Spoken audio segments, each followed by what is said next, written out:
Hi, I'm Mr. Beat. Since 1789, there have been 1,984 U.S. senators. Some have been terrific. Some have been horrible.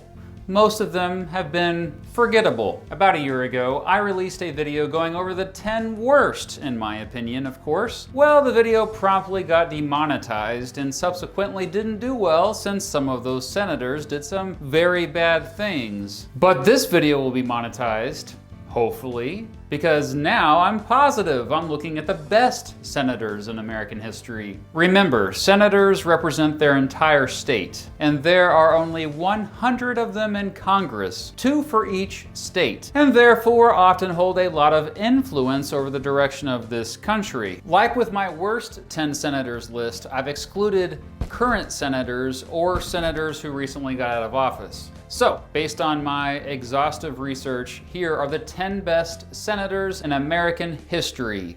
And again, this is my opinion. My opinions are not facts yet. Number 10, Thomas P. Gore. Senator representing Oklahoma from 1907 to 1921, and again from 1931 to 1937, the only blind U.S. senator in history. Oh, and a shout out to the channel E Pluribus Unum for bringing him to my attention. Be sure to check out his Best Senators video after you're done watching this one. Gore was entirely committed to Oklahoma and actually helped it become a state and was one of its first 2 senators. Gore first got into politics as part of the populist movement, and this quote by him sums up why I like him so much. Quote, "I would rather be a humble private in the ranks of those who struggle for justice and equality than to be a minion of plutocracy, though adorned with purple and gold." He represented farmers better than most all other U.S. senators in history and consistently voted against railroad monopolies. He had such an anti-interventionist foreign policy that his opponents called him a pacifist. In the 1930s, he often was a supporter of Franklin Roosevelt, but also was fiscally conservative, who called out Roosevelt when his New Deal programs called for huge amounts of new spending. Most importantly, Gore had integrity, and while he was ambitious,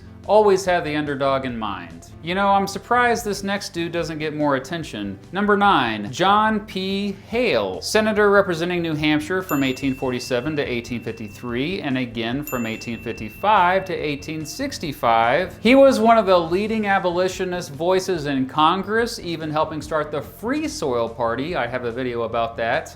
And was the first senator to blatantly have an anti-slavery platform. He was one of the few senators to vote against the Fugitive Slave Act. He spoke out against the gag rule, which prevented Congress from discussing certain topics, you know, like slavery. He was also anti-imperialist and the strongest opponent in the Senate to the Mexican-American War. Yep, he could see right through James Polk's bull crap. He even got the U.S. Navy to stop flogging, aka whipping sailors. Overall, he was decidedly nonpartisan and principled. Oh, and let's all just pretend to forget that his daughter Lucy was supposed to get married to John Wilkes Booth, okay?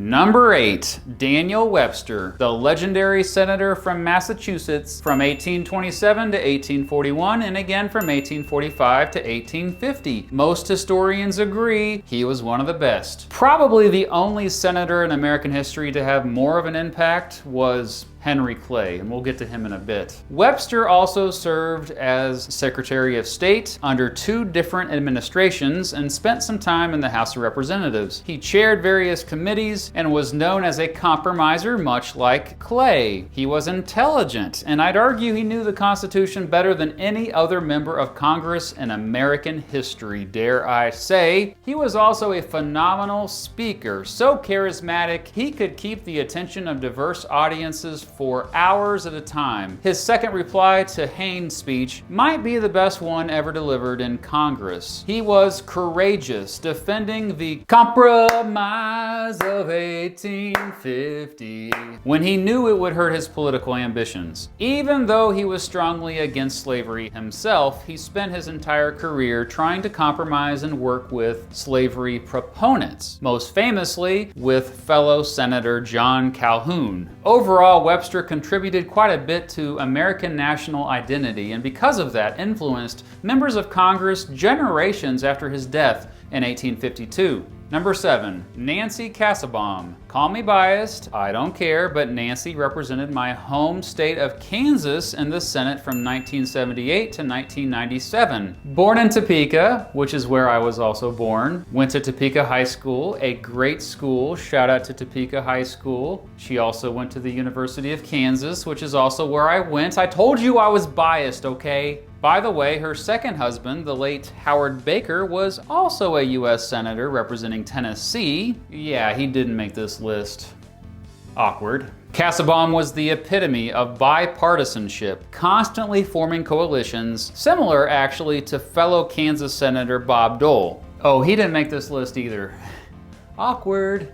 But he did make my honorable mention list. Anyway, after Kassebaum first took office in 1978, she was literally the only female in the entire Senate. Later, she was the first woman to chair a major Senate committee. She prioritized healthcare legislation. She co-sponsored the Health Insurance Portability and Accountability Act, aka HIPAA. She also spent much time focusing on shrinking the federal deficit, ending apartheid in South Africa, and reducing the amount of nuclear weapons. Above all, Nancy had integrity and humility in the Senate and tended not to care what political party her fellow senators were from. She had an independent spirit, and she worked with everyone, always having an open mind on all the issues. Number 6, George Norris, senator from the great state of Nebraska from 1913 to 1943. And most historians agree with me that he was one of the best senators in American history, and yeah, I also used to live in Nebraska, so you know. Norris was a leading figure during the Progressive Era, helping make the United States become more democratic with his support of the 17th Amendment, the Initiative, and the referendum. In other words, he believed in the people and wanted a bottom-up government, not top-down. He also famously pushed for the unicameral, or one-house legislature, and is the reason why Nebraska is the only state today in the country to actually have that. Norris was also a leading anti-war voice during World War I, helped pass lots of laws to protect labor unions, and sponsored the Tennessee Valley Authority during the Great Depression. He got the 20th Amendment passed. That was the lame duck one. You might want to Google that one. He also had an independent streak. A true maverick who had no problem switching political parties when he had to. In fact, his final term was as an independent. John F. Kennedy, a great senator himself before he became president, wrote of Norris, quote, "Nothing could sway George from what he thought was right, from his determination to help all the people, from his hope to save them from the twin tragedies of poverty and war." Simply put, Norris dedicated his life to fighting for common people and against the corrupt special interests of Washington, D.C. Number 5, Henry Clay. Yeah, if I didn't have Clay on this list, I would straight up get scolded by internet folks.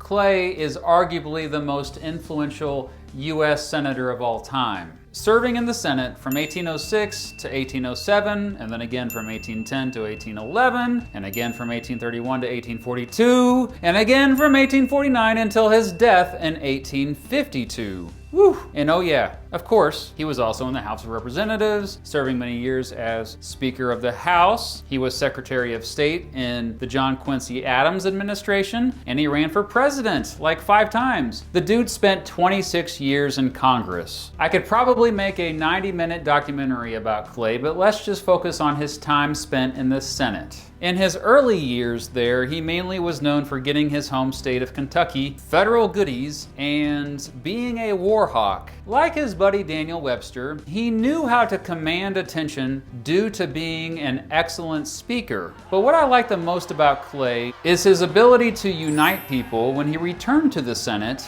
years later. Google the Great Compromiser. Go ahead, I'll wait.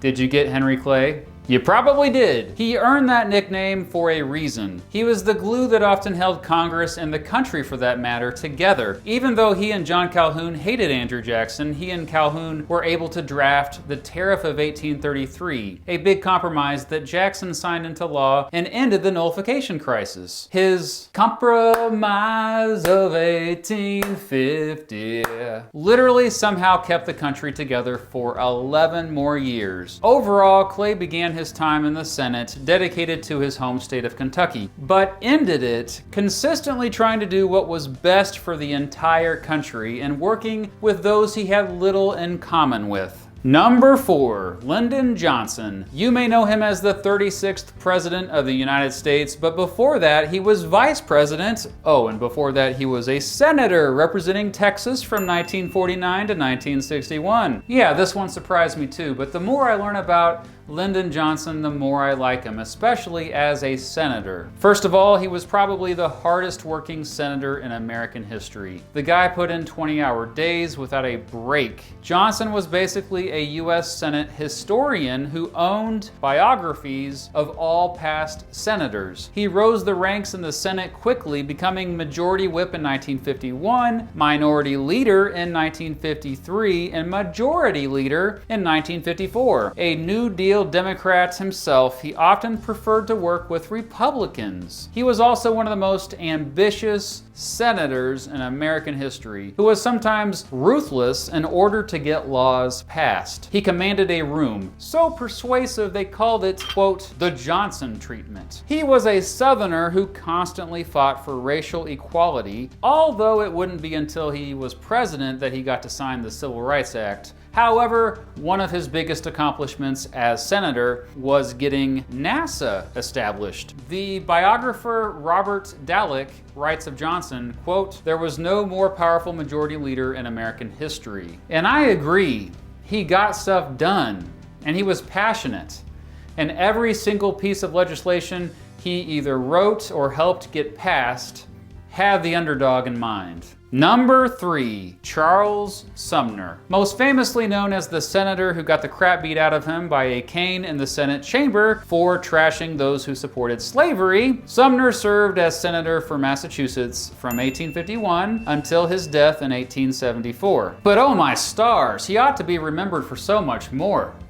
Sumner was so far ahead of his time, he might as well be from the 20th century, yo. However, that caning did show how courageous he was to confidently proclaim African Americans deserved equality at a time when most were scared to say so. I do also have a video about that caning, by the way, so check it out and stuff. But because of it, he had severe pain for the rest of his life. It didn't matter. As soon as he recovered and was back in the Senate, he picked up right where he left off, talking trash about slavery. And after slavery ended, he didn't stop there. He was the most vocal supporter in the Senate of the Freedmen's Bureau and the 14th and 15th Amendments to guarantee equal rights and equal opportunity for all. He also wrote the Civil Rights Act of 1875. People don't know this about Sumner, but he was never actually hostile towards Southerners and was vocal about forgiving ex-Confederates after the Civil War. Sumner also called out corruption in his own political party. He was an anti-imperialist before it was cool. He spent his career trying to remove the word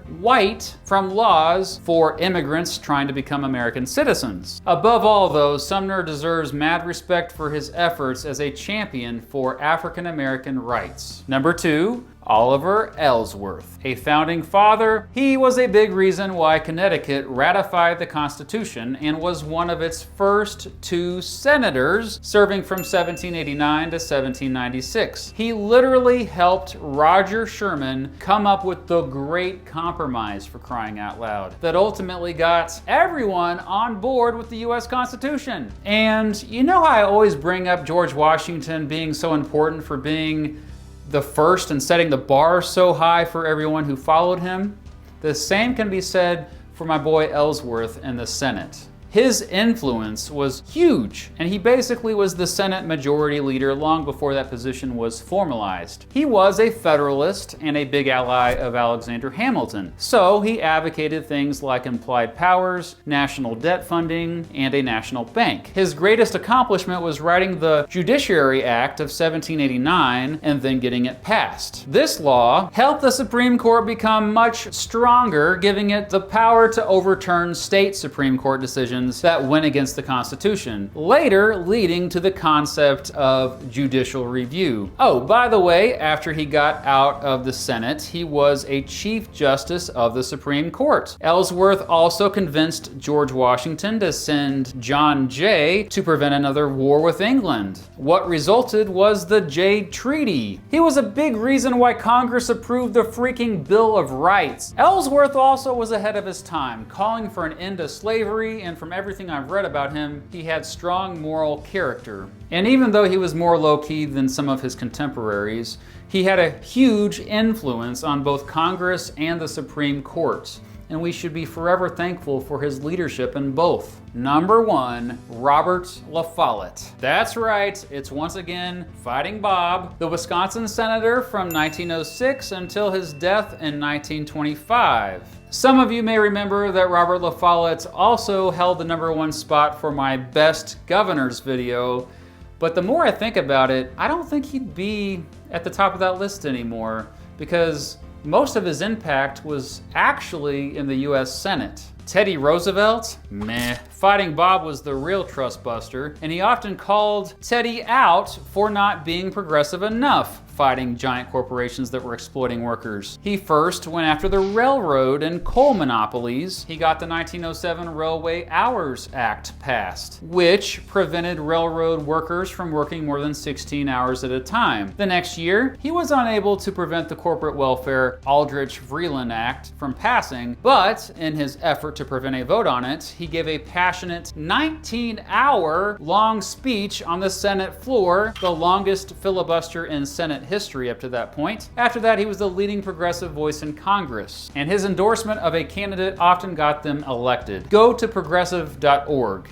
He started that. Well, no, not the website. I'm pretty sure the internet didn't exist when he was alive. More specifically, while he was senator, he and his wife Belle started the magazine that later became that, called La Follette's Weekly Magazine, today called simply The Progressive. During the William Howard Taft administration, he fought vigorously against tariffs that would further raise prices on consumers. During the Woodrow Wilson administration, he opposed American entry into World War I and Wilson's attacks on free speech. He condemned the Palmer raids and was the leading critic of the first Red Scare. He began investigations into the Warren Harding administration that would ultimately lead to the Teapot Dome scandal. Overall, his main goals were to expand democracy, break up monopolies, get cheap credit for farmers, get rid of imperialism, get rid of child labor, protect labor unions, and expand protections for civil liberties. He was another one who was simply way ahead of his time. Basically, a real-life Mr. Smith Goes to Washington. So there you have it, the 10 best senators in American history, in my opinion. Some of you may have realized that this list really isn't too surprising, that it's actually quite conventional.